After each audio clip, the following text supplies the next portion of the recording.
Hey, welcome back to 7 Minute Stories. I am here with Awna Saylor. Hello. Awna, we're going to talk about your personal story today, your 7 minute story. So, should we start way back in the day? Yeah, sure. Straight up, let's just do it. All right. Where are you originally from? Did you grow up around Gardner? I grew up in Gardner, but I'm from Tulsa, Oklahoma. Oh, that's where Hanson's from. You probably don't know who that I is. don't know who that is. Yeah, that's great. So, you grew up in Gardner, and tell me a little bit about your journey to new life. So, my life started to get bad. Well, like my life was good for like a long time until I was about 7 years old. But like it was almost like, and like I wasn't really I wasn't really a kid. But, like I was. It's difficult, but You had like to grow up fast. yeah, I had to grow up really, really fast. And then by the time I was like 7 years old, my brother was born. And then that's when things started changing. My parents started arguing, it got really bad at home. And like, it wasn't terrible until like we moved to this one house. And then like my home got really bad. Like it was always arguing, always arguing. And then that's when Kimberly came into my life. Mm-hmm. And then I went over there. And then I felt more at home there than I did at my actual house. So for about 2 years, I would stay at their house for like weeks at a time.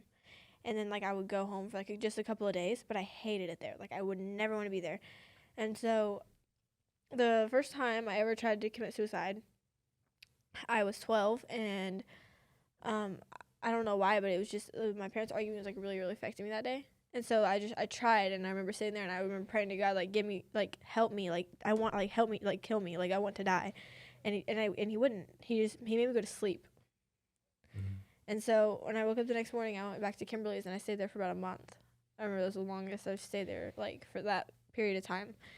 And then we got kicked out for COVID, didn't see Kimberly for a long time, so I was stuck at home, and that affected me a lot, and my dad wasn't home. And so it was difficult. And then as I got older, at the end of 7th grade, my family went homeless, and I didn't want to go with them because I knew, so I fully moved in with Kimberly and them. And at that period of time, I was in this toxic relationship. Like, it wasn't a good relationship. It wasn't good for me, but it was the only thing that made me feel like home because I had lost my family. So my home was, like, toxic, so it felt right because it was toxic. Right. Well, when things leave our lives, like the original thing, sometimes we'll settle for kind of a cheap imitation of that. Mm-hmm. Like we'll look for that same thing in different places. Yeah, and so in that period of time, like I was being controlled and I was doing things I wasn't really comfortable with, and then I had developed an eating problem. So I lost lots of weight. I went from 110 pounds to 83, and so at that point, it was really, really bad. And then he broke up with me, and he went with this one girl, and I was still didn't have my family, so it affected me super bad. And I remember going to my prayer session. Like, I remember thinking, what is this? Like, I'm just going to do it. Mom told me to do it. Like, I don't even know what this is. And so whenever we get there, they make us all three sit on a couch, and there's a room full of people. Like, I'm nervous. I don't like it. So I try and hide myself at the end of the couch.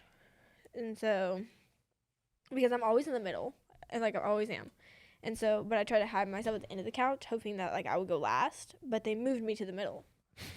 Like, they did. And I was like, what? I was like, how did they know that? And then they prayed for me, and it was changing. And then I got back into that toxic relationship.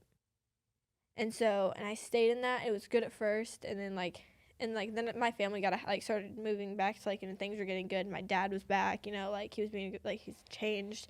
He was changing, and I seen that I helped my dad, and then I seen the work of God, cuz all I did was tell him, "Dad, everything's going so bad cuz you're not giving it to God." And I didn't even know that.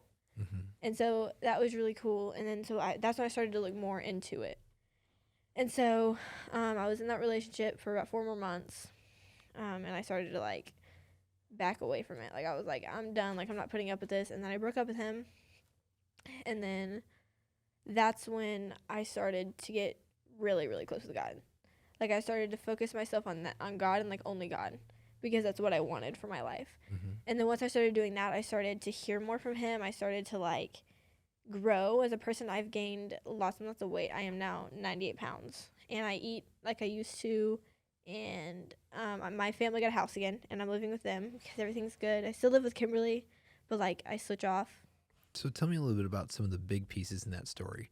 So you said you got to help your dad, you got to help your mom, and I know like your family's been here at the church. So tell me a little bit about what changed for you. Like when you're saying, I want to check this out, what were some of the big things? You start reading your Bible? Did you start coming to youth? Like what were some of the big pieces for you? I started asking questions. Oh, that's good. Like that's what I did. Like I didn't understand really. And so I started to ask Bestie Mike, like questions. About I was curious and I was getting more into it. Like I would and so I started listening at church and I started listening at youth group and I started listening to what God was telling me. And so once I started doing that, and then I started coming Tuesday night as well. And hearing other people's lives, like that, like how Jesus has affected them, like that is a big part of how close I am now. I feel like, because I just keep asking questions. Like I feel driven. Like I just keep feeling pushed and pushed and pushed to go towards him. That's good. And then what would you say what part did prayer play in your story? Because a lot of people are just oh, I'll pray for you, thoughts and prayers. But what did prayer actually do in your life? It made me feel lighter. Mm. It lifted me almost. Just like baptism. I was against baptism. I thought it was weird and I hated it at first. I was like, that's weird. Why would you do that? And I was against it. And then I started asking questions about it. And so then I did it. And whenever I got out of the water, that feeling of being lighter, you feel your soul, it feels lighter and you feel happier. That's how I can explain the prayers. Whenever I get prayed over or stuff like that, when I feel that way, so that pushes me to help other people feel that way, so that they can feel lighter as well.